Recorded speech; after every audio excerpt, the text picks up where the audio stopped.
DOGE is been disbanded. This week, it was discovered that DOGE was disbanded 8 months ahead of its scheduled end. According to the Office of Personal Management, it doesn't exist. So here's my question. How will history remember DOGE? For me, it could have been a brilliant plan. It was instead botched up so spectacularly that it just failed. It could have been the biggest cut in government since Reagan. What do you say? What I say is that they're trying to Jedi mind trick us into pretending that this whole disastrous episode never happened. Of course, it very much did happen. It was a shambolic catastrophe that Donald Trump is rightly embarrassed of.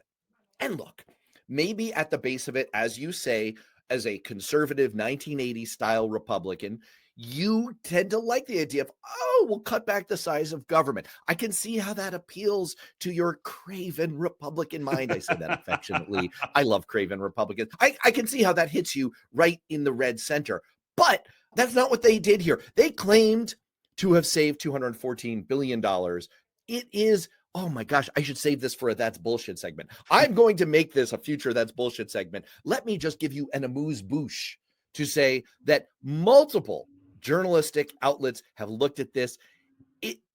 Their estimate of cuts inflated by at least 97%. In fact, there is a very good chance that when you tally it all up, DOGE cost taxpayers money because of all the chaos they caused. And by the way, Elon Musk is responsible. When Donald Trump never gets a Nobel Peace Prize, it's because of Elon Musk, because he forced through, along with Russell Vought, another fanatical right-wing warrior, this disastrous cut to USAID that's going to cause the deaths of 800,000 children around the world this year. You're not going to get the Nobel Peace Prize for that, Donald. You're just not. Well, here's what's interesting. This was a golden opportunity for Republicans. They had the House, the Senate, the White House. They had a chance to really usher in an era of conservatism. They could have finally cut the size and scope of government. But like you said, they chose things like cutting USAID, which probably threatens democracies. We completely blew this on it. It was a wasted opportunity. They should be ashamed of themselves. And it's all because of their juvenile theatrics as opposed to doing it. As a conservative, I've written countless times about where are the DOGE cuts, where are the DOGE cuts. Now I know they're never going to happen. It was all hoax. You know, what's really frustrating is that you and I could get in a room with our experience in government. We could find a list of productive cuts. We could save taxpayers Without money. question.